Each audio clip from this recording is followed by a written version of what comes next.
with another approach, which concerns us as well. Violence against women. How can new technologies be useful in this field?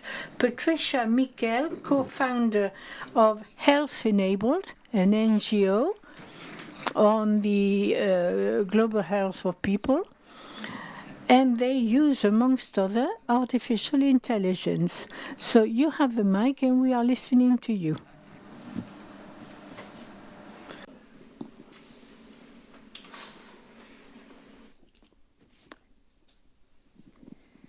Thank you. Is this on? Can you hear me? Okay. Thank you. I'm going to start with a story. When I was 9 years old, I was in Egypt. My family is Egyptian. I grew up in the United States. I was in Egypt. I'm not even sure how this all happened, but I was left alone in the house with a family friend. And that family friend grabbed me, tried to kiss me, and I kicked him and ran for my life. And then the family came out looking for me. And I was brought back home and grounded for the rest of the summer because I had run away.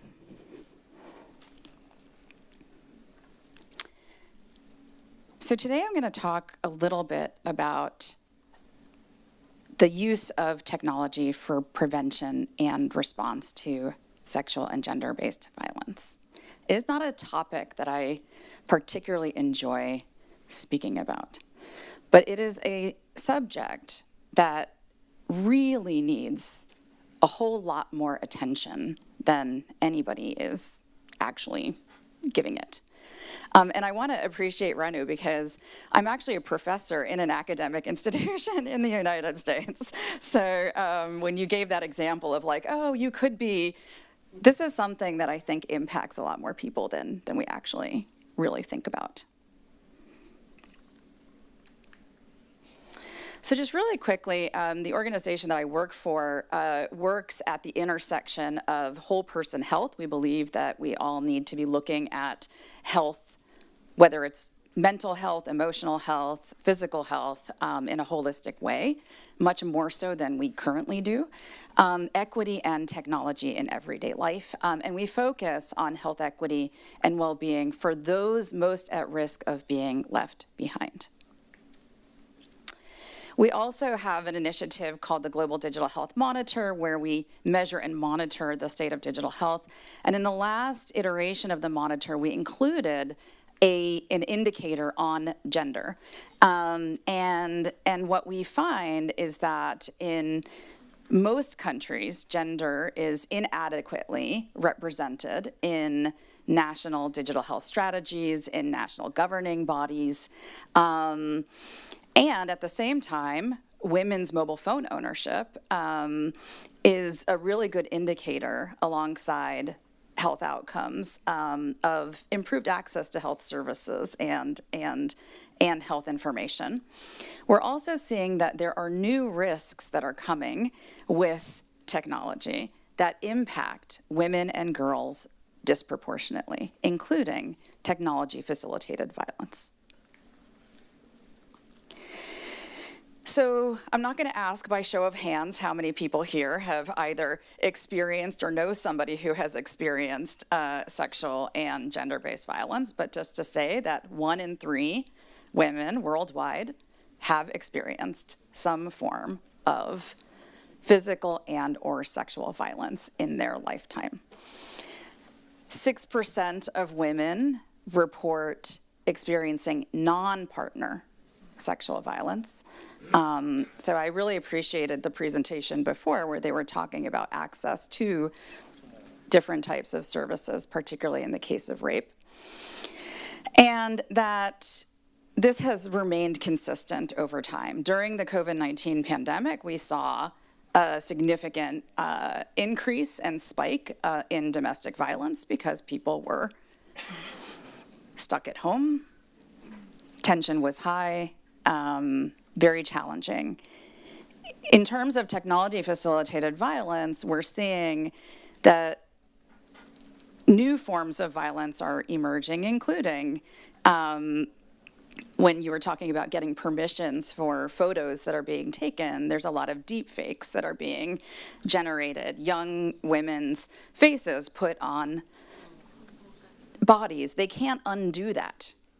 And so there's a whole realm of things that are happening that, need to be more discussed and addressed in through this work. And it's not just physical. So there's physical impacts that happen as a result of this, but the impacts are much larger than that. And, there are mental and emotional challenges that last beyond the initial violence. There is the social impact, the stigma, the discrimination that comes from this.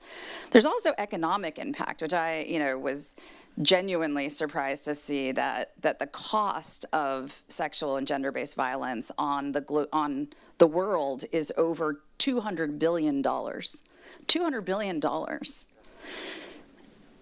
And that the impact on the family and society, that you have intergenerational violence, you have violence that kind of carries on, and there's a cycle that continues on to the next generation if it's not addressed earlier.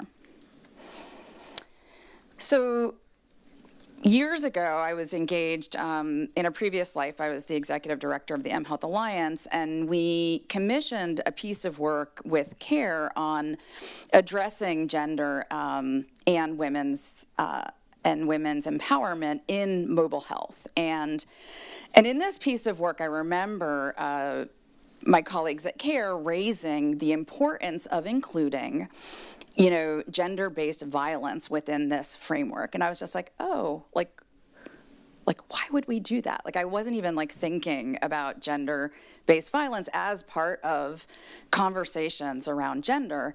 And she very, quickly, explained to me, and I was really grateful for Ranu's conversation this morning around power dynamics.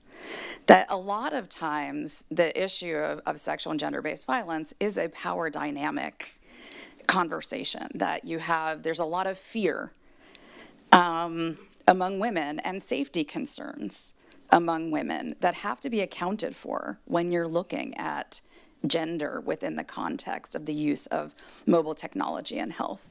There have been situations in which health workers are afraid to go out into communities with tablets because they're afraid that somebody is going to, hurt them to steal the tablet. And so we have to really broaden our viewpoint on some of these things to take these things into account. Sexual and gender-based violence encompasses a whole range of things. And one of the ones that I wanted to call out is that now we have more conflict in the world than any point in time. And there's a lot of gender-based violence happening in a lot of these conflict settings, which is horrifying. We heard earlier, mention of early marriage. There's female genital mutilation. There's a number of different aspects of sexual and gender-based violence. A few years ago, Health Enabled was approached to lead a body of work to really try to understand the ways in which technology is being used to prevent sexual and gender-based violence and respond to it. And what we found is that there is a fair amount of work that is happening, but it's happening in little pockets here and there, and it's not very comprehensive, and it's not kind of well designed. I think the example that Nellie shared earlier about this connection and this ability to connect work being done from a prevention perspective and a community engagement perspective to health services to then also engage in legal service support is really, really critical. On the prevention side, what we found was a lot of use of technology for gender and social norms, so engaging young girls and boys in gaming so that they can better understand and grow in terms of their own knowledge of what it is to be in a respectful relationship, what it is to engage with, with their own groups as well as the opposite sex in a respectful and responsible way. And we find that in the prevention side that it has to happen younger and younger, that we actually need to engage with children to really explain to them, like, what are your rights? What should you be thinking about? What are the conditions in which you can develop from a healthy developmental perspective? We saw a lot more on the response side in terms of reporting of incidents of sexual and gender-based violence, and then using even things like AI and chatbots to support the prevention of secondary, continuous incidents of sexual and gender-based violence, and some overlaps between the two. Ranu mentioned the use of important frameworks as part of the work that we do. The RESPECT framework from WHO is a really good one to really look at, the range of considerations that have to be accounted for when thinking about prevention and response to sexual and gender-based violence. And then in terms of some of the outcomes that we mapped in this is such a new area that there isn't really a lot out there. When we first started this work, we were very ambitious. We wanted to develop a theory of change. And there was really no way to develop a theory of change. Nobody had ever really studied this. Nobody had ever really tried to put some sense to it. And so what we wanted to do was at least identify what are some of the outcomes that are related or that we should be focusing on, trying to aspire toward in these areas. And some of these areas are things like improving, gender norms, improving self-efficacy. So the extent to which, you were talking earlier about choices, the extent to which, women have choices and options. We also identified some special considerations for children. There's a lot of violence against children, and they require a whole other set of key considerations, both in terms of really understanding, how to find themselves in safe spaces, how to protect themselves, engage with trusted adults, and then also in terms of how you communicate with young people. So just wanted to share, that sort of brief introduction in this and contextualize, sexual and gender-based violence within a broader conversation around gender and digital health. And then to introduce another sort of piece of work that we work on at Health Enabled, which is really around gender intentional digital health. So this morning we heard the difference between being gender sensitive and the difference between being gender transformative in terms of, and so what we really need is to be focusing to the extent possible on being gender transformative, that it's not enough to take into account gender considerations.